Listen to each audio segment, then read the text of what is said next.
যখনই রোজা পার হয়ে যাবে, রোজা মাস পার হয়ে শাওয়াল এসে যাবে, জিলকাদ জিলহজ আসবে, মুহররম আসবে, সফর আসবে, তখন বাকি 11টি মাস কেমন ভাবে চলবে। প্রতি বছর 1 মাস তোদেরকে আমি ট্রেনিং করে দেব। মিলিটারিরা ট্রেনিং করে 6 মাসের আর 1 বছরের, আর তাদের চাকরি জীবন হয় সারা জীবনের। এ বাদামালা, এই তুই কি এটাকে ব্যবসা জায়গার ভাবছিস? থাপড়ে লম্বা করে দিব। এত বড় মেলা পড়ে রয়েছে, ফের এখানে ভিতরে ঢুকছে। কিছু বলছি না, তখন থেকে তো একবারে সামনে চলে আসছে, পেছনে ঘুরতে ঘুরতে সামনে চলে আসছে। আমার বলেন, দেখো তুমি রমজান মাসে কেমন করে রুটি ভাত মাছ মাংস থেকে নিজেকে বিরত করেছ। যখনই রমজান পার হয়ে যাবে, এগুলোকে আমি হালাল ঘোষণা করে দিব। তখন তোমার জন্য সুদ জুয়া মানে ডাকাতি চুরি লম্পটে বেঈমানিকে হারাম করে দিব। ওইগুলোতে তুমি রমজান মাসে যেমন ভাত থেকে রুখেছ, ওই রকম রুখে যাবে। যেমন রমজান মাসে আমি পরীক্ষিত করে দেখিয়ে দিলাম যে মেয়েটা তোমার ইশারা বুঝে, যার ইশারা তুমি বোঝো, তোমাকে ভোগ লেগেছে না পিয়াস লেগেছে তোমার বিবি বোঝে, এবং তোমার বিবিকে ভোগ লেগেছে না পিয়াস লেগেছে তুমি বোঝো। এরকম একটা হালাল মেয়ের গায়ে আমি হাত দিতে দিলাম না। তুই 1 মাস হাত দিলি না, এখান থেকে তোকে আমি একটা ট্রেনিং করে দিলাম। যখন রমজান শেষ হয়ে যাবে, বিবিটাকে সকাল বিকাল গালে ধরে চুমা খেয়ে নিবি। খবরদার শালীর কাপড় ধরে টানবি না, প্রতিবেশী মেয়ের কাপড় ধরে টানবি না, কারণ তোকে আমি দেখিয়ে দিয়েছি তোর ভিতরে একটা যোগ্যতা লুকিয়ে আছে, যাতে করে তুই এগুলো থেকে বাঁচতে পারবে। আমি রব তোকে সব দেখিয়ে দিলাম। অতএব হে মুমিন মুসলমান, তোমরা যখন রোজা রাখবে, তখন তোমরা মুত্তাকি হয়ে যাবে। ইয়া আইয়ুহাল্লাযীনা আমানু, হে ঈমানদারেরা, কুতিবা আলাইকুমুস সিয়াম, তোমাদের জন্য আমি রমজান মাসের রোজাকে ফরজ করে দিলাম। কামা কুতিবা আলাল্লাযীনা মিন ক্বাবলিকুম, যেমন তোমাদের পূর্বপুরুষের উপর করেছিলাম, লাআল্লাকুম তাত্তাকুন, যাতে করে তোমরা মুত্তাকি হতে পারবে। ফরজটা এই জন্যই করেছি যাতে করে তোমরা মুত্তাকি হয়ে যাবে, পরেজগার হয়ে যাবে। দেখেন আমরা রমজানে সকলে মুত্তাকি হয়ে যায়, তারপর আবার সেটা রাখতে পারি না। এবার হাদিসটা একটু বলে নি। বিশ্ব নবী বলছেন রোজার ব্যাপারে, আচ্ছা তোমরা বসবে কখন? ওই ওই তোমরা ওই টিপির টিপির করবে তো বসবে কখন? না তোমাদেরকে 1 ঘন্টা ছেড়ে দেবো, চুপ করে থাকবো?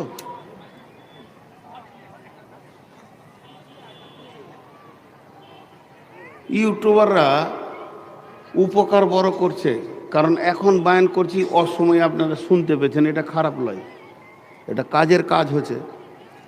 মরে গেলেও আপনারা শুনবেন, কিন্তু ওরা হুঁশ করছে না, যখন বকছে তো আগে থেকে ঠিক করে রাখি। আর একদিনও বলবে না যে মৌলভী সাহেব চলেন আমার ঘরে মুরগা দিয়ে ভাত খান, জীবনে বলবেন ওরা। একটা সময় খেপা কোথাকার একটা পান নিয়েও দেখা করে না, তাহলে জান জ্বালিয়ে ছেড়ে দেয়। তো হাদিসটার ভিতরে কি লুকানো রয়েছে শর্তে দেখেন। বিশ্বনবী বলছেন, মান সামা রমাযানা ঈমানা ওয়া ইহতিসাবা গুফিরা লাহু মা তাকাদ্দামা মিন জামবি। যে লোকটা ঈমান আর ইহতিসাবের সঙ্গে রোজা রাখবে, তার জীবনের পূর্বের গুনার ভিতর থেকে অনেক গুনাহ মাফ হয়ে যাবে। ওমান কামা কিয়ামাল লাইলি, কিয়ামাল লাইলি বলতে তারাবির নামাজকে বলা হয়েছে। যারা রমজান মাসে তারাবির নামাজকে ঠিক মতো আদায় করে নেবে, গুফিরা লাহুম মা তাকাদ্দামা মিন জামবি, তার পূর্বের গুনাহগুলির ভিতরে অনেক গুনাহ মাফ হয়ে যাবে। কোন কোন মুফাসসিরের মত পূর্বের গুনাহ সমূহ আল্লাহ মাফ করে দিবে। হাদিসটা জয়ীফ না সেই মৌলানা? ও মৌলানা নাই, চলে গেল কোথায়? তাহলে এটা সেই হাদিস বলা হয়েছে বুখারীর। আমি ভাবছি মৌলানা চলে গেলেন, খেতে গেলেন নাকি? আচ্ছা, তো এটা হচ্ছে সেই হাদিস। এখন আপনাদের সঙ্গে আমার একটা প্রশ্ন,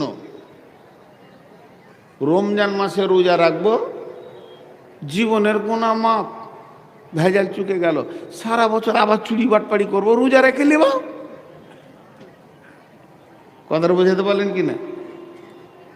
রমজান মাসে রোজা রাখলে যদি জীবনের গুনাহ মাপ হয়, যদি শব্দ ব্যবহার করলে গুনাহ হবে, কারণ রসুল বলেছেন মাপ হবে, তো হবেই। আপনার আমার এখানে মন্তব্য কিছু ঢোকানো যাবে না। আমি রমজানের 30টা রোজা যেমন করে নবীজি রেখেছেন অমনি করে রাখলাম, যেমন করে নবীজি তারাবি পড়েছেন অমনি করে তারাবি পড়ে নিলাম। আমার জীবনের গুনাহ মাপ কেউ কেউ বলছে, আর কেউ বলছে অনেক গুনাহ মাপ। যাই হোক, মাপ হলো। তাহলে সারা বছর নামাজ পড়ো, যাকাত দাও, সুদ খায় না, চুরি করো না, ডাকাতি করো না, জেনা করো না, ব্যভিচার করো না, সাবধানে থাকবে, ডানে বামে যেন গুনাহ তোমার না হয়, এত আমার মানার কি দরকার আছে? আমি সহজ করে যেটা বুঝি, আমার মাথায় যেটা আছে সহজ ভাষা, সেটা কি? সারা বছর চুরি করব, ডাকাতি করব, বেঈমানি করব, লম্পটি করব, সুদ খাবো, লুটে নিব, যা মন যাবে তাই করব, কোটিপতি হয়ে যাব, 2-4টা মার্ডার করব, মাস্তানি করব। আর যেদিন পশ্চিম দিকে রমজানের চাঁদ উঠে যাবে, সুন্দর করে কেয়া সাবান দিয়ে গোসল করে মসজিদ ঢুকে যাব, ফেরেশতা বেনে যাব, 1 মাস আর কিছু করব না, ঈদ পরে নিব, আবার বের হয়ে যাব বেঈমানি লাইনে। এটাই আমার হলো বুদ্ধি, কারণ রমজান মাসে সব গুনাহ মাফ হয়ে যাবে। বুদ্ধিটা ঠিক আছে না ভুল আছে? এতগুলো লোক কেউ কথা বলছে না। বুদ্ধিটা ঠিক না ভুল? দেখো, আর আগেই বুঝে লেছে আমার ভাইনারা। জি, যুক্তিটা ঠিক আছে, কিন্তু এর ভিতরে রসুল 2টা জিনিস বলেছেন, এটা আমরা কেউ খেয়াল করিনি। রোজাটা রাখতে হবে, ওই রোজার সঙ্গে 2টি জিনিস থাকতে হবে। যে রোজার সাথে 2টি জিনিস নাই, ওটাকে রোজা বলা যাবে না। রমজান মাসে যেমন খেয়ে নিলে রোজা হবে না, পানি পান করলে রোজা হবে না, স্ত্রী ব্যবহার করলে রোজা হবে না, আর যে রোজাতে 2টি জিনিস না মিশানো থাকবে ওটাও রোজা হবে না। নবীজি 2টি জিনিস বলেছেন, একটা হচ্ছে ঈমান আর একটা হচ্ছে ইহতিসাব। ঈমান আর ইহতিসাব, এই 2টি যে রোজাতে নাই, ওকে রোজা বলা যাবে না। ঈমান থাকতে হবে রোজাতে, ইহতিসাব থাকতে হবে। যে নামাজে ঈমান নাই, ও নামাজে কবুল নাই। একটা হিন্দুর ছেলে যদি উজু করে আমাদের সঙ্গে নামাজে ঢুকে যায় এবং 4 রাকাত নামাজ সুন্দর করে দোয়া পড়ে পড়ে নেয়, নামাজ কবুল হবে না। কারণ বেঈমান হালাতে কোনো আমল কবুল হতে পারে না। আগে ঈমান কবুল করতে হবে, তারপরে সমস্ত আমল কবুল হবে। ওই রকম বন্ধুরে, আমার নবী রোজার ভিতরে 2টি শর্ত ভরে দিয়েছেন, একটা হলো ঈমান আর একটা হলো ইহতিসাব। ঈমান আর ইহতিসাব, এই 2টি জিনিস যে রোজাতে নাই, ওই রোজা কবুল হবে না।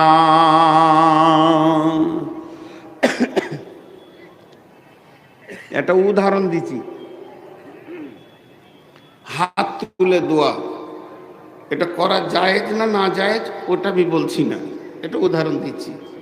মনে করলেন রমজান মাসে ইমাম সাহেব সবে কদর রাত একটু জেগেছে, তো কিছু যুবক গাঁয়ের লোক খুব নামাজ তসবিহ সালাতুত তসবিহ কি কি কি কি ইবাদত করে সারা রাত কাঁদছে। আল্লাহ মাফ করো, ভালো জিনিস, খুব ভালো জিনিস। এখন ইমাম সাহেবকে গায়ের যুবকরা ধরেছে, হুজুর আমরা তো বেশি দোয়া জানি না, তো আপনি কিছু দোয়া করে দেন তো আমরা আমিন আমিন করি। এখন এই রকম করা যাবে না যাবে মুফতিদেরকে শুধাবেন, ওটা আমি ফতোয়া দিচ্ছি না, আমি উদাহরণ দিচ্ছি বেঈমানরা কেমন হয়। এবার ইমাম সাহেব বলছি তাহলে সবাই হাত তুলেছি, শুরু করলে এই আল্লাহ তুমি আমাদের রোজাকে কবুল করে নাও, আমাদেরকে মাফ করে দাও, ক্ষমা করে দাও, আমাদের মা বাপদেরকে মাফ করে দাও, আমাদের ঋণ শোধ করে দাও, অভাব দূর করে দাও, মাবুদ গো যারা অসুস্থ আছে তাদেরকে সুস্থ করে দাও। হে আল্লাহ আমাদের ভিতরে অনেক লোক এমন আছে আমরা জেনা করেছি, চুরি করেছি, মিথ্যা কথা বলেছি, বেঈমানি করেছি, চুগলখড়ি করেছি, মাবুদ তুমি মাফ করে দাও। অঝর নয়নে সবাই কাঁদতে শুরু করেছে, আল্লাহ মাফ করে দাও, সৌভাগ্য রমজান পেয়েছি, আল্লাহ মাফ করে দাও। ইমাম সাহেব কাঁদছেন, মজ্জেন কাঁদছেন, হাজি সাহেব কাঁদছেন, গাজী সাহেব কাঁদছেন, ডাক্তার সাহেব কাঁদছেন, মাস্টার সাহেব কাঁদছেন, মুসল্লিরা সবাই অঝোর নয়নে কাঁদছে। এর ভিতরে একজন বসে আছে, সে খালি সুখা আমিন বলছে আমিন, আর মনে মনে বলছে কবুল হতেও পারে নাও পারে। আল্লাহ বলছে বেঈমান রে, তোর এই জিনিসটা দিলের ভিতরে কেমন করে এলো? কবুল হতেও পারে না পারে, আল্লাহর ব্যাপারে এই ধারণা করা যাবে না।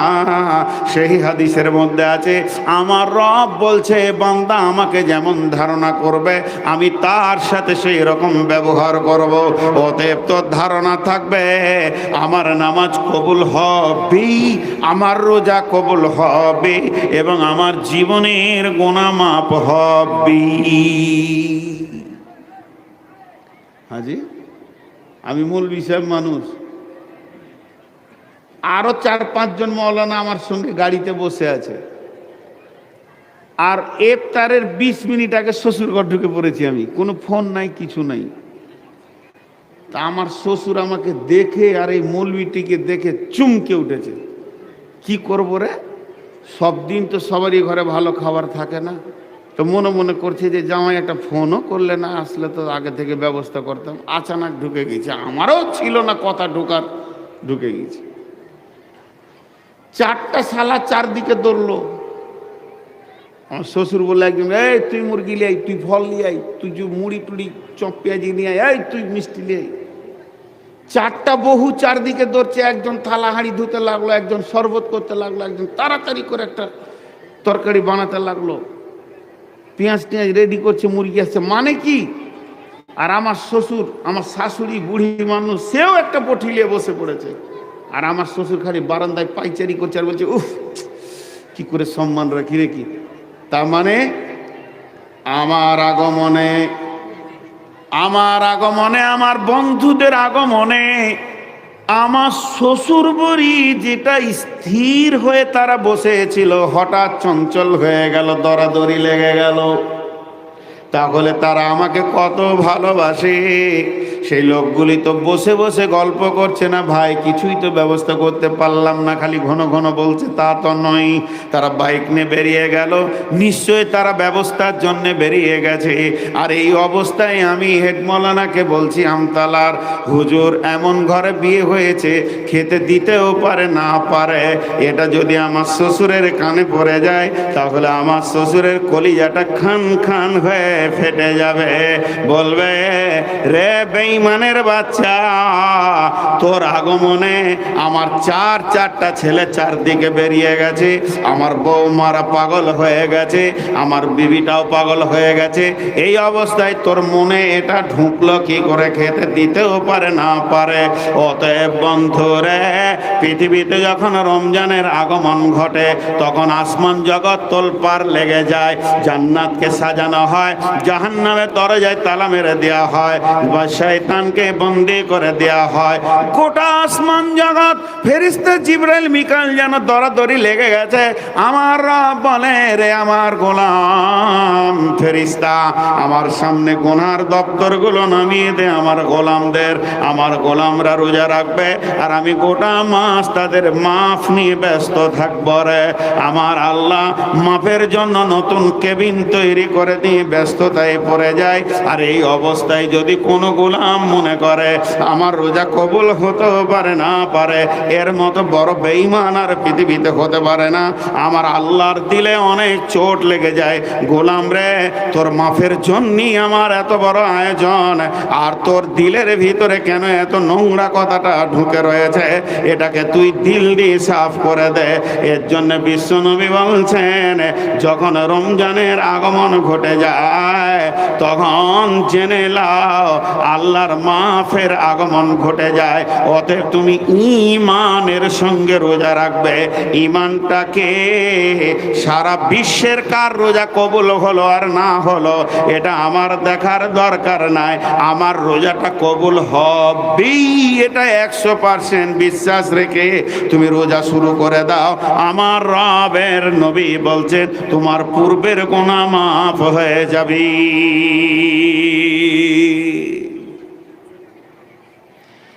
এহতেসাব, এহতেসাবের দুটো মানে করেছে। এহতেসাব মানে রোজার নিয়ম কানুনকে ঠিক রাখা। রোজার যে নিয়মগুলো আছে, কানুনগুলো আছে, কখন খাবেন কখন খাবেন না, কিভাবে খাবেন কিভাবে খাবেন না, কি কি করা যাবে কি কি করা যাবে না, এইগুলোকে ঠিক রাখাটাকে এহতেসাব বলেছেন। এহতেসাব, জি এহতেসাব। কিন্তু এহতেসাবের আর একটা মানে, এহতেসাব বা মানা ইখতিলাস। তোমার দিলকে জিজ্ঞেস করো তুমি কেন রোজা রাখছো, এইখানটা নিয়তটা কি, তোমার তোমার নিয়ত কি? রোজা রাখার নিয়তটাকে জিজ্ঞেস করো। তোমার দিল খলুসিয়াত আছে তো রোজার ব্যাপারে, রাখো, নাহলে রাখিও না। হাজি ভাই, অনেকে মনে করে লাই যে আমি রমজান মাসে রোজা রেখে নিব, গুনাহ মাফ হয়ে যাবে, আবার গুনায় নেমে যাব। আল্লাহকে বোকা পেয়েছেন যে আপনি ওই রকম নিয়তে ঢুকবেন? জি ভাই, কিছু লোক আছে দেখবে রমজানে ঢুকবে আর ঈদের দিনে বার হয়ে চলে যায়। যায় কি যায় না? আরে হ্যাঁ না বলে না, যায় কি যায় না? রমজান মাসে চাঁদ উঠলো, মসজিদ ঢুকে গেল, তারাবি পড়ছে, রোজা রাখছে, ঘন ঘন মসজিদ যেছে, ঘন ঘন ফতোয়া জিজ্ঞেস করছে, আর মসজিদে শুয়ে শুয়ে সময় কাটাচ্ছে। মনে হচ্ছে যেন এর মতো মুসাল্লি আর কেউ নাই। যখনই রোজা 25টা হয়ে গেল, আর মাত্র 5 দিন, রোজা 26টা হয়ে গেল, আর 4 দিন, রোজা 30টা হয়ে গেল, ঈদের চাঁদ উঠে গেল। সকালবেলায় উঠে গোসল করে আতর খুশবু পরে নতুন জামা পরে ঈদগাহে গিয়ে ঈদের নামাজ পড়ে নিয়ে ঈদের মসজিদে বিড়বিড় করে বলছে, মসজিদ রে তোর কাছে অনেক দিন এসেছিলাম, মাফ করে দিবি, বেঁচে থাকলে আগামী রমজানে দেখবো আর মসজিদ ঢুকবো না, পারলে জুমার দিনে আসবো, যদি কাজ থাকে তো আর আসবো না। এই বলে যারা বিদায় নিল এরা প্রকৃত রোজাদার নয়। আল্লাহ রসুল বলছে তোমার কাছে এহতেসাব নাই, অতএব তোমার রোজা কবুল হবে না। এইরকম লোক আপনাদের এলাকায় আছে? এই মৌলানা, ওই আমার পরে কে আছে? হ্যাঁ, নিয়ে আসেন, যে আছে ওকে নিয়ে আসে। আস্তে আস্তে সময় চলে যাবে। কথাটা দেখেন কেমন।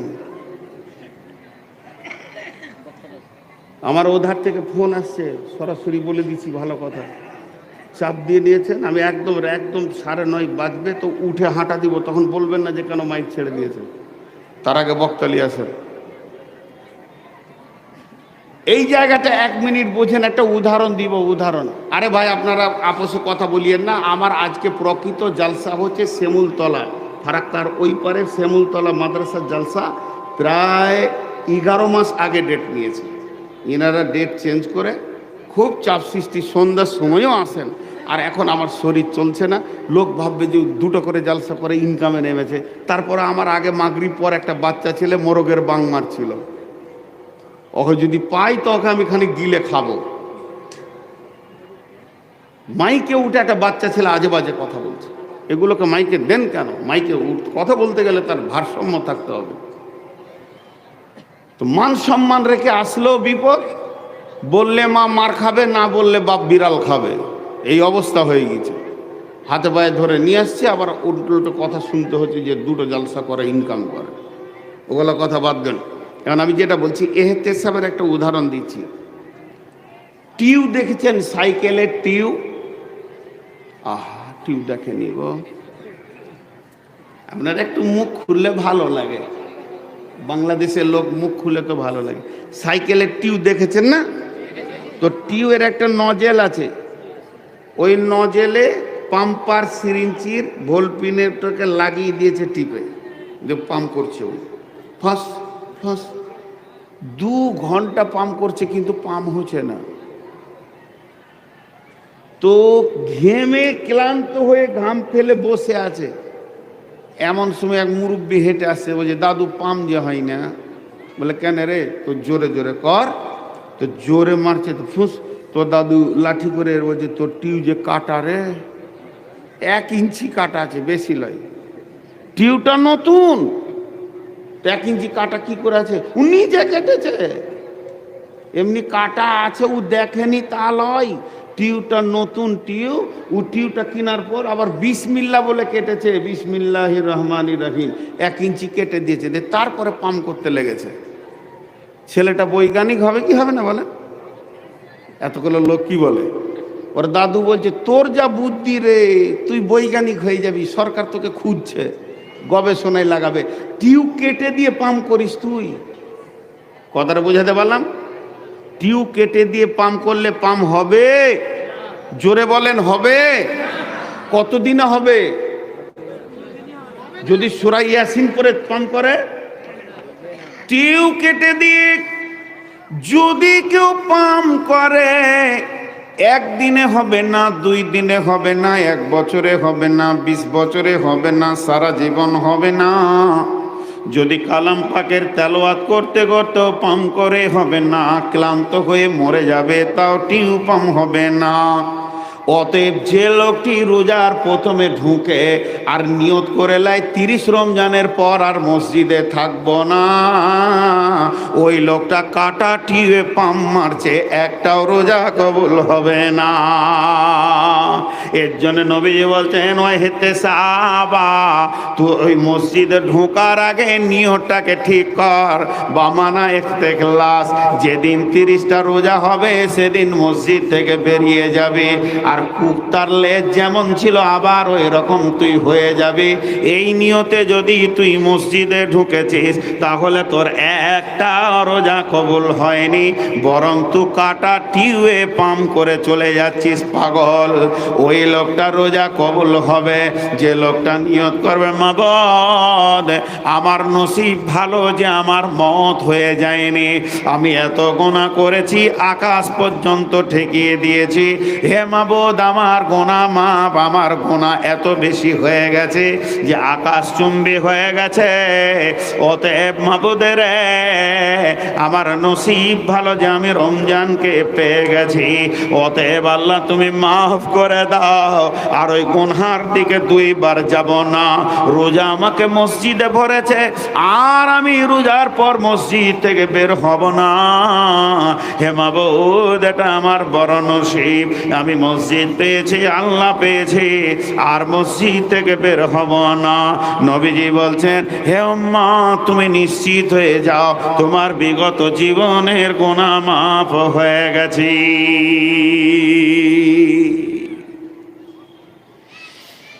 তো রোজা আসে একদিকে গুনাহ মাফ করার জন্যে, আর একদিকে আসে পরবর্তী জীবনের ট্রেনিং করানোর জন্যে, যে কিভাবে আমি দিনের ওপরে টিকে থাকবো এর ট্রেনিং করানোর জন্যে রোজা আসে। রোজা আসে খুব আমরা ভাবি, বিষয়গুলো একটু ভাবলে পেয়ে যাব, বেশি চিন্তা করতে হবে না, হালকার মধ্যে পেয়ে যাব। রমজানে সব মসজিদে ভিড় লেগে যায়, আর এই ভিড় দেখে কত মানুষ আনন্দিত হয়, খুশি হয় যে মাশাআল্লাহ মাশাআল্লাহ, জমশেদ ঢুকেছে, খলিল ঢুকেছে, হবিব ঢুকেছে, কালু ঢুকেছে, ভুট্টু ঢুকেছে, জমিরুল ঢুকেছে। কিন্তু যে মাল কটা চিটিংবাজ কেউ বুঝতে পারে না, একমাত্র আল্লাহ বুঝে। জি, আমি সন্ধ্যার সময় হুঁস করে শ্বশুর বাড়ি ঢুকছি মোটর সাইকেল নিয়ে, আর আমার বড় শালা আমাকে দেখো অবাক, কি হলো জি, হঠাৎ এরকম কোনো খবরই নাই, হঠাৎ করে চলে আসলে কেন? তা আমি বলছি ভাই, আমি খুব সমস্যায় পড়ে এসেছি, আমি খুব সমস্যায় পড়ে এসেছি।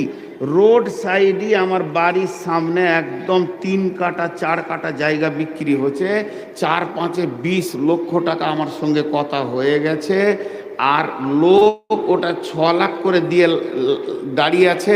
শুধু আমি বয়না দিয়েছি বলি ওর দাম বাড়াতে পারছে না, তা বলছে রাতের মধ্যে যদি টাকা দিবি তো তোকে দিব, না হলে দিব না, চাপ সৃষ্টি করেছে। আমি ওকে 15 লাখ দিয়ে ফেলেছি এধার ওধার করে, শুধু 5 লাখের জন্য আপনার কাছে আসলাম।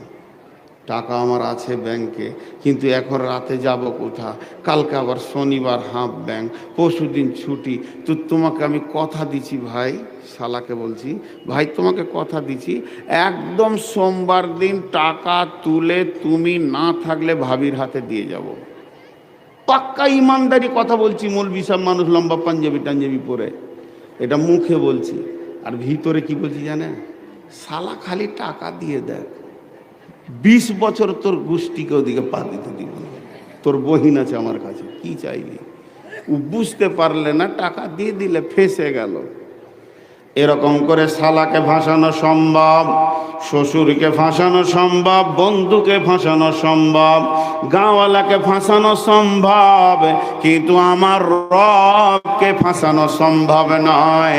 তুমি যে 30 রোজার পর চিটিংবাজি করে মসজিদ থেকে পালাবে আর মসজিদে আসবে না, এটা গাঁওয়ালা জানে না, ইমাম জানে না, মুয়াজ্জিন জানে না, সর্দার জানে না, হাজি জানে না, গাজী জানে না, হেড মাওলানা জানে না, আমার রব বলছে আমি জানি। এ চিটিংবাজ আজকে ঢুকেছে, 30 রমজানের পর ওকে আর খুঁজে পাওয়া যাবে না। সারা দুনিয়ায় চিটিংবাজি করতে করতে তুই আমি আল্লাহর সঙ্গে চিটিংবাজিতে নেমে গেলি রে হতভাগা, একবার ভেবে দেখ। এর জন্য আল্লাহর নবী বলছেন, মান সামা রমাজানা ঈমানা ওয়া ইহতিসাবা, যে লোকটা রোজা রাখবে একদম প্রতিজ্ঞাবদ্ধ ঈমানের উপরে, আমার রোজা কবুল হবে, আমার গুনাহ মাফ হবে। আর যে লোকটা ইহতিসাবের সঙ্গে রোজা রাখবে, যে আমি এখন গুনাহ মাফের জন্য ঢুকেছি, মাবুদ রে জ্ঞানবশত সজ্ঞানে ইচ্ছা করে আর গুনার ময়দানে যাব না, আর নামাজ ছাড়ব না। বিশ্বনবী বলছেন, রমজান তোমার জীবনের বহুত গুনাহকে মাফ করে দিয়েছে, তুমি নিশ্চিত হয়ে যাও উম্মতের।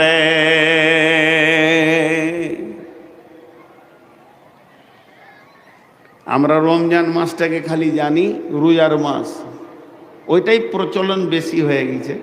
যেমন কোরআন মাজিদ, এই যে কোরআন মাজিদ আমরা জানি, কিন্তু কোরআন মাজিদ, কোরআনুল কারীম, জি ফুরকান, ফুরকান, কোরআনের অনেক নাম আছে, সেগুলো প্রচলন নাই কিন্তু আছে।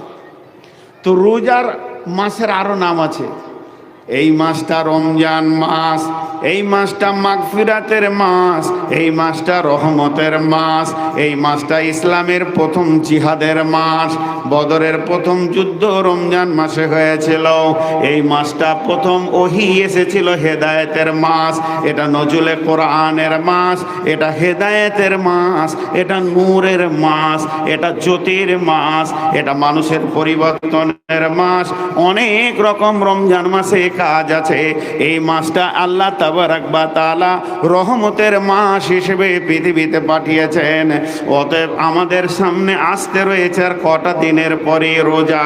তো বিশ্বনবী এই রোজা মাসের জন্যে এত সুন্দর করে আমাদেরকে বলে দিয়েছেন, তোমরা ওমান কামা কিয়ামাল লাইলে, কিয়ামাল লাইলে বলতে লাইলাতুল কদর বলা যায়, আর কিয়ামাল লাইলে বলতে আপনার কিনা প্রতিদিনের তারাবিকে বলা যায়। তারাবিকে বেশি বোঝাচ্ছে।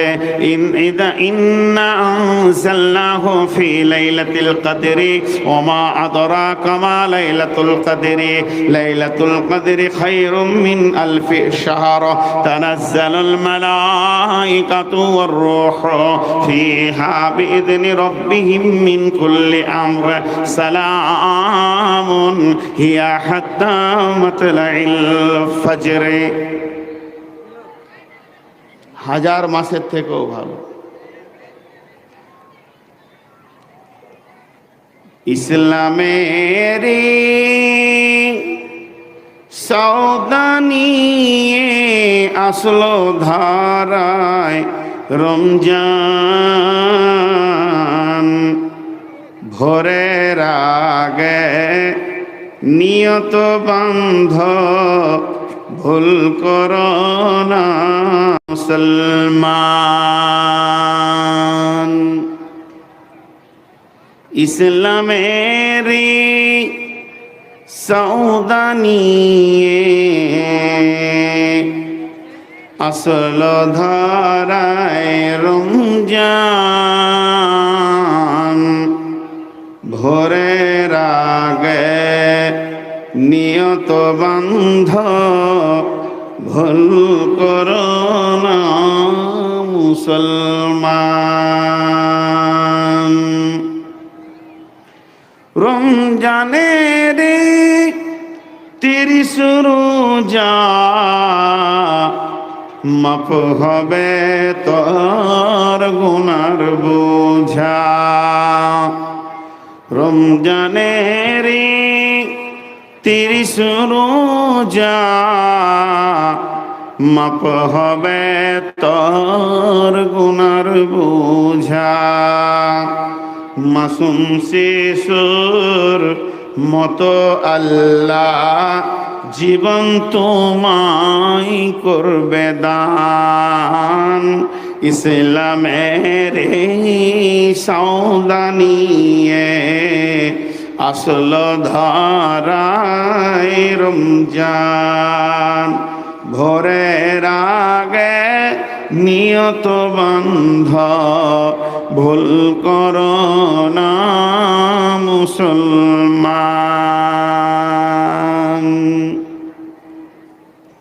এই মাসেতে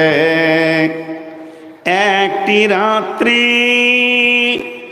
শবে কদর নামটি যার, হাজার মাসের সেরা সেরাত ঘুচাই পাপীর দুঃখ ভার। এই রাতেরই উপাসনা আল্লাহর প্রিয় নজরানা, এ রাতেতে নাজিল হলো নবীর উপর পাক কুরআন। ইসলামের সওদানিয়ে আসল ধারায় রমজান, ভোরের আগে নিয়ত বান্ধ, ভুল করো না মুসলমান। রোজা রোজাদারের দুইটি খুশি, একটি খুশি ইফতারে, অপরটি হায় আল্লাহর দিদার রোজ হাসরের প্রান্তরে। জিনা পায়ে ধরেছি, এখান থেকে উঠে চলে যাবো, আমাকে যদি কেটে দেয় তাও চলে যাবো। বেঈমান আমার সঙ্গে বেঈমানি করছে। মাইকে বল, হাজি ভাই একটা মানুষের পায়ে ধরছি আমি, পায়ে, এই পা দুটা এই আলমের, যে আমি 9:30 বেশি দিব না, তারপরেও মানছে না। আমি একটা আলিম বটি, দুদিনও মাদ্রাসায় পড়েছি, তুই মূর্খ বলতে বাধ্য হচ্ছি। আবার বলছে 45, 4 দিন থেকে আমার পেছনে লেগে আছে। তোর সম্মানে আমি এসেছি, আবার বেজ্জতি করবি তুই? আমার আর এক জায়গায় একটা আছে, আমি রুখি, আমার হাত পা কাঁপছে, তোর সম্মানে এসেছি, তুই তুই তুই সম্মানের ব্যক্তি লস।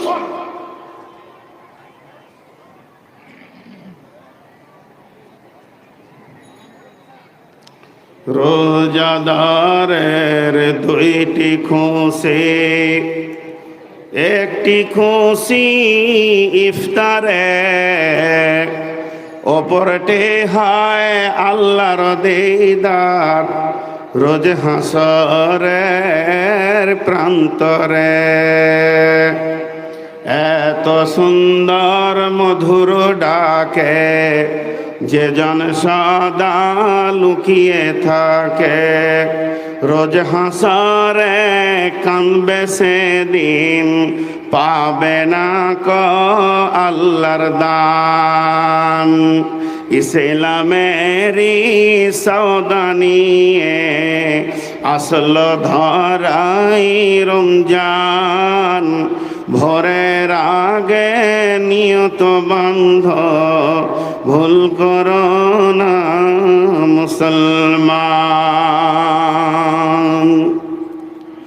বেহেশতেরি 8 দরজা, রাইয়ান নামে একটি দ্বার, সে দ্বারেতে ঢুকবে কেবল যারাই আল্লাহর রোজাদার। রোজাদারের মুখের ঘ্যান মৃগনাভির খুশবু সমান, তাই তো এদের এত আদর করেন প্রভু রহমান। ইসলামের এই সওদা নিয়ে আসলো ধারায় রমজান, ভোরের আগে নিয়ত বন্ধ ভুল করো না মুসলমান। তাহলে রোজা কি করলো? রোজা আমাদেরকে মুত্তাকি বানিয়ে ছেড়ে দিল। এবার আমাদেরকে যদি মুত্তাকি থাকতে হয় তো আমার আল্লাহ বলছেন, লাইসাল বিররা আন তুওয়াল্লু ওজুহাকুম কিবালাল মাশরিকি ওয়াল মাগরিবি ওয়ালাকিন্নাল বিররা মান আমানা বিল্লাহি। ওকে ঈমানদার বলা যাবে না, ওই ব্যক্তিকে ঈমানদার বলা যাবে না সে খালি পূর্ব পশ্চিমে সাজদা করে দেবে, তাকে ঈমানদার বলা যাবে না। অর্থাৎ শুধু নামাজ পড়লে ঈমানদার নয়, মুনাফিকরাও নামাজ পড়েছে, রসুলের পেছনে নামাজ পড়েছে, প্রমাণ আছে, তাদেরকে ঈমানদার বলা যাবে না। মুনাফিকরাও নামাজ পড়েছে, অতএব তাদেরকে ঈমানদার বলা যাবে না। ওয়ালাকিন্নাল বিররা, যদি তুমি ভালো হতে চাও 5টা জিনিসের উপরে ঈমান রাখো। মান আমানা বিল্লাহি ওয়াল ইয়াউমিল আখিরি ওয়াল মালাইকাতি ওয়াল কিতাবি ওয়ান নাবিয়্যিন। 1 নম্বর আল্লাহর উপরে ঈমান, 2 নম্বর আখিরাতের উপরে ঈমান, 3 নম্বর ফেরেশতার উপরে ঈমান, 4 নম্বরে কিতাবের উপরে ঈমান, এই কিতাবের উপরে ঈমান, 5 নম্বরে হচ্ছে নবীদের উপরে ঈমান। তোমাকে 5টা জিনিসের উপরে পূর্ণাঙ্গ ঈমান রাখতে হবে। আল্লাহ আছি, আল্লাহ রয়েছে, এবং আল্লাহ আল্লাহর মতো, আল্লাহর সঙ্গে কাউকে তুলনা করা যাবে না। কামিসলিসায়, অতএব আল্লাহর প্রতি পরিপূর্ণ ঈমান রাখতে হবে। এতটুকু আগার মাগার লেকিন আল্লাহর সঙ্গে চলবে না। ওয়াল ইয়াউমিল আখিরি ওয়া বিল আখিরাতি হুম ইউকিনুন। সূরা বাকারার প্রথম রুকুতে আছে তোমরা আখিরাতের উপরে দৃঢ় বিশ্বাস রাখো। এখানে আল্লাহ বলছেন মরার পরে একটা লম্বা জগৎ রয়েছে জান্নাত জাহান্নাম পর্যন্ত, এইটার উপরে তুমি দৃঢ় বিশ্বাস রাখো। 3 নম্বরে আমার আল্লাহ বলেছেন ওয়াল মালাইকা, মালাইকা বলে ফেরেশতা নামে একটা জগৎ রয়েছে, তারা সদা ডিউটি করছে তোমার কাছে যেন সিআইডির মতো তারা লেগে রয়েছে। তোমার দিলের আমল, তোমার সমস্ত আমলের ব্যাপারে সে তত্ত্বাবধান করছে। এর ওপরে পরিপূর্ণ ঈমান তোমাকে রাখতে হবে। ওয়াল কিতাব, আর এই কিতাবটার উপরে ঈমান রাখতে হবে। কিতাবে যা আছে তা মিথ্যা নয়, এই কিতাব হলো সত্য, এটা চিরসত্য, পৃথিবীর বুকে এসেছে, এর উপরে ঈমান রাখতে হবে। ওয়ান নবীন, এবং নবীদের উপরে ঈমান রাখতে হবে। সমস্ত নবী একই নবী ছিল এবং ওই নবীদের ভিতরে লা নুফাররিকু বাইনা আহাদিম মির রাসূল, এক রাসূল অপর রাসূলের সঙ্গে কোনো পার্থক্য নাই, এর উপরে কামেল ঈমান রাখতে হবে। তাহলে ঈমানের ব্যাপারে 5টা হয়ে গেল। একটা হলো আল্লাহর উপরে ঈমান, একটা হলো আখিরাতের উপরে ঈমান, একটা হলো ফেরেশতার উপরে ঈমান, একটা হলো কিতাবের উপরে ঈমান, আর একটা হলো নবীদের উপরে ঈমান। এই 5টা জিনিসের উপরে ঈমান রাখতে হবে আর 5টা আমল করতে হবে। ওয়াতাল মালা, মাল দান করতে হবে। ইসলাম যেখানেই বাঁচবে ওই জায়গায় তুমি মাল দান করবে। ইসলামকে বাঁচানোর জন্য তোমার মালকে লাগাতে হবে। মাল মসজিদে লাগবে, মাল মাদ্রাসাতে লাগবে, মাল লাগবে তোমার কোথায়, যেখানে তাবলীগে জালসা হবে মাল লাগবে, মাদ্রাসার জালসা হবে, মসজিদের জালসা হবে, কিংবা কোনো দ্বীনি প্রতিষ্ঠান হবে, যে কোনো ইসলামী কাজে তোমার মাল লাগবে। এবং 6টা জায়গা আল্লাহ মেনশন করে দিয়েছে, জাবিল কুরবা, নিকট আত্মীয়, ওয়াল ইয়াতামা ওয়াল মাসাকিন, এতিম মিসকিন, ওয়াবনাস সাবিল, এবং যারা মুসাফির, ওয়াসাইলিনা ওয়া ফির রিকাব, চাহনেওয়ালা এবং যারা বন্দী হয়ে গেছে তাদের পেছনে তোমার মালগুলো লাগবে। এই মালগুলোকে তোমাকে ঠিক ঠিক জায়গায় বন্টন করতে হবে। মাল দেওয়ার ব্যাপারে তোমার বখালতি করা চলবে না। ও আকামাস সালাতা, এবং নামাজ আদায় করতে হবে, নামাজ ছাড়া যাবে না। মুমিন কোনোদিন বেনামাজি হতে পারে না, আর বেনামাজি কোনোদিন মুমিন হতে পারে না। ও আতাজ যাকাতা, এবং যাকাত তোমাদেরকে দিতে হবে। যাদের মাল হয়ে গেছে, মেকদার এসে গেছে, পরিমাণ হয়ে গেছে, তাদেরকে তোমাদেরকে যাকাত দিতে হবে। ওয়াল মুফুনা বিআহদিহিম ইজা আহাদু, যখন কারোর সঙ্গে কোনো ওয়াদা করবে সেই ওয়াদাটাকে তোমাকে পূরণ করতে হবে। ওয়াদা খিলাফকারী কোনোদিন মুত্তাকি হতে পারে না। কাউকে দেখা করার ওয়াদা করেছো, কারোর সঙ্গে যাওয়ার ওয়াদা করেছো, কাউকে কিছু মাল দেওয়ার ওয়াদা করেছো, কেউ তোমার কাছে ঋণ টাকা পাবে, তাকে বলেছো কালকে দিয়ে দেব, যেমন যেমন তুমি ওয়াদা করবে ওয়াদাকে পূরণ করতে হবে। ওয়াসসাবিরিনা ফিল বাসাই ওয়াদ দাররাই, বিপদ আপদে এবং জিহাদের ময়দানে তোমাকে ধৈর্য ধরতে হবে। তাহলে আমল হলো 5টা, ঈমান হলো 5টা। আমল 5টা কি কি? মাল দান করতে হবে, নামাজ পড়তে হবে, যাকাত দিতে হবে, ওয়াদা পূরণ করতে হবে, বিপদ আপদে জিহাদে ধৈর্য ধরতে হবে। ঈমান 5টাকে, আল্লাহর উপরে ঈমান, আখিরাতের উপরে ঈমান, ফেরেশতার উপরে ঈমান, কিতাবের উপরে ঈমান, নবীদের উপরে ঈমান। এই 10টা 5 5 10, 5টা আমল আর 5টা ঈমান, এই টোটাল 10টাকে এক জায়গায় করার পর আমার আল্লাহ বলছেন উলাইকাল্লাযীনা সাদাকু, এই লোকগুলো আমার কাছে প্রকৃত সত্য, এরা মিথ্যাবাদী নয়। ওয়া উলাইকা হুমুল মুত্তাকুন, এরাই হচ্ছে সমাজে মুত্তাকি।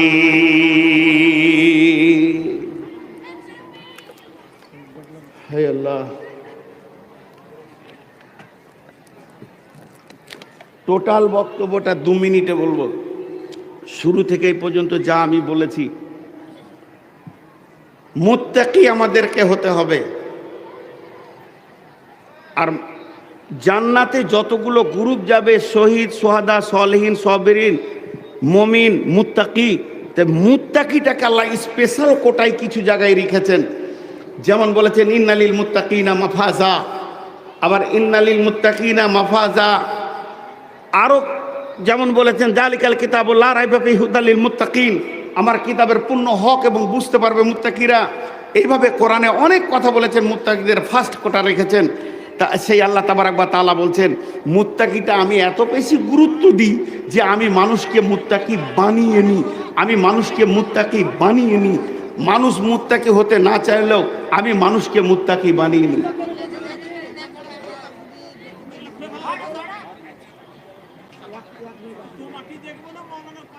তো দেখেন, নামাজি বানিয়ে নি এটা বলেননি, কালামওয়ালা বানিয়ে নি এটা বলেননি, তবে সবই আল্লাহ করেন। তো মুত্তাকিটা সরাসরি বলছেন তোদেরকে আমি রোজা দিলাম কেন, লাআল্লাকুম তাত্তাকুন, যাতে করে তোরা মুত্তাকি হতে পারবি। এবং তাকওয়ার সমস্ত সাবজেক্টটা, তাকওয়ার সমস্ত বিষয়টা রোজার মধ্যে আল্লাহ ভরে রেখে দিয়েছেন। এই রোজার কথা বললাম কেন, যে আল্লাহ আমাদেরকে মুত্তাকি বানিয়ে নিলেন। এরপরে আল্লাহ বানিয়ে যখন ছেড়ে দিলেন, এটাকে তো আমাদেরকে রাখতে হবে, এটা তো হাত ছাড়া করে দিলে হবে না। আমার পকেটে আপনি 200 টাকা দিয়ে দিয়েছেন, 500 টাকা, 10,000 টাকা দিয়ে দিয়েছেন, আমাকে পাঠিয়ে দিয়েছেন মালদা বহরমপুর যা, তো ওইটাকে তো সাবধানে রাখতে হবে আমাকে। আপনি দেওয়ার কর্তব্য দিয়ে দিয়েছেন, এরপর আবার আমাকে সাবধান করে দিয়ে আসবেন, আপনি আমার সাথে যাবেন, এটা কি করে হয়? তো আল্লাহ তাবারাক ওয়া তাআলা সেই সাবধানতা দিয়ে বলছে তুই যখন 10টা গুণে গুণান্বিত হয়ে যাবি, তোর 5টা থাকবে ঈমান আর 5টা হলে আমল। তো সারা পৃথিবী যদি তোকে বেঈমান বলে তো আমি আল্লাহ মুত্তাকি বলবো, ঝামেলা শেষ। সেইটা কি গুণ? 1 নম্বর, রোজাকে ঠিক মতো রাখতে পারলে আমরা মুত্তাকি হতে পারবো, হয়ে যাব। রাখবো কিভাবে? আল্লাহর উপরে ঈমান রাখবো, আখিরাতের উপরে ঈমান রাখবো, ফেরেশতার উপরে ঈমান রাখবো, নবীদের উপরে ঈমান রাখবো। আর আমল কি করব? মাল যেখানে দরকার, যে জায়গাতে দেখব যে এখানে মাল দিলে আমার দিনের কাজ হবে, সেইখানে আমার মাল পৌঁছে যাবে। আর কি হবে? 6টা জায়গা আল্লাহ বলে দিয়েছেন দিতে হবে। আর নামাজ আদায় করব, যাকাত দিব। আর মানুষের সঙ্গে যখন কোনো ওয়াদা করে ফেলবো, সেই ওয়াদাকে পূরণ করব। ওয়াল মুফুনা বিআহাদিহিম ইজা আহাদু, বেঈমান কোনোদিন ওয়াদা পূরণ করতে পারে না, আর ঈমানদার কোনোদিন ওয়াদা ভাঙতে পারে না। আর শেষ কথাটা কি বললেন আল্লাহ? যে বিপদে আপদে এবং জিহাদের ময়দানে ধৈর্য ধারণ করব। যখন এই 10টা গুণ আমার থাকবে, এই টাইটেলটা কোনো মৌলানা দেননি, কোনো মুফতি দেননি, কোনো মুহাদ্দিস দেননি, ফেরেশতা দেননি, জিবরাইল দেননি, স্বয়ং আল্লাহ বলছেন উলাইকাল্লাযীনা সাদাকু, এই লোকগুলো হলো প্রকৃত সত্য, ও উলাইকা হুমুল মুত্তাকুন, তোরাই হলি মুত্তাকি। এবার মুত্তাকি হয়ে গেলাম, তার লাভটা কি হলো? আল্লাহ বললেন ইন্নালিল মুত্তাকিনা মাফাজা, তোরা ছুটকারা পেয়ে গেলি, তোরা সফল কাম হয়ে যাবি, সব জায়গায় বেঁচে যাবি, জান্নাত চলে যাবি। শেষ কথা এতটুকুই, আল্লাহর কাছে এইভাবে দোয়া রাখি, হে আল্লাহ আমাদেরকে মুত্তাকি হওয়ার তৌফিক দান করুন। দোয়া তো আমিন বলবেন না? হে আল্লাহ আমাদেরকে মুত্তাকি হওয়ার তৌফিক দান করেন, আমাদেরকে ভালো করে রোজা রাখার তৌফিক দান করেন, আমাদের ভিতরে যে গুণ থাকলে মুত্তাকি হতে পারবো সেই গুণ আপনি আমাদেরকে দান করেন, আমাদের সকলকে মাফ করেন। আর এই যে জালসা কমিটি যারা এত খেটে খুঁটে মেহনত করে মানুষকে দিনই কথা শোনার আঞ্জাম দিচ্ছে, আল্লাহ তাদেরকে হেদায়েত দান করেন, পরিপূর্ণ নেকি দান করেন, এবং তাদেরকে বারবার এরকম মাহফিল করার তৌফিক দান করেন। আল্লাহ আমাদের সকলকে কবুল করুন। আর আমাদের উভয়ের ভিতরে যদি কোনো গুনাহ থাকে, সেই গুনাহকে আল্লাহ মাফ করে দেন। সুবহানাকাল্লাহু ওয়া বিহামদিকা আশহাদু আল্লা ইলাহা ইল্লা আনতা আস্তাগফিরুকা ওয়া আতুবু ইলাইকা। আসসালামু আলাইকুম ওয়া রাহমাতুল্লাহি ওয়া বারাকাতুহু।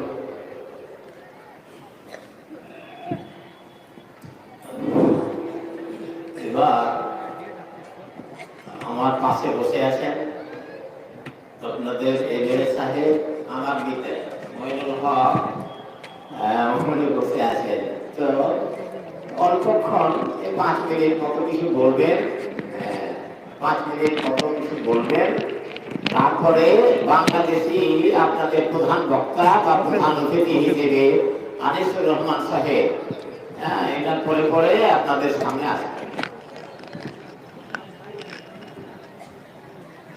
আসসালামু আলাইকুম। আজকে ভৈরবডাঙ্গা যুবকবৃন্দের পরিচালনায় এই জালসা প্রতি বছরে নিয়ে এবারও অতি উৎসাহের সঙ্গে পালন করা হচ্ছে। আজকে সভাপতিত্ব করছেন এই জালসার মইনুল হক নদভী সাহেব, আমতলা মাদ্রাসার শিক্ষক মহোদয়। আজকে বহু বক্তা এখানে আছেন, তাদের মূল্যবান বক্তব্য শুনবেন।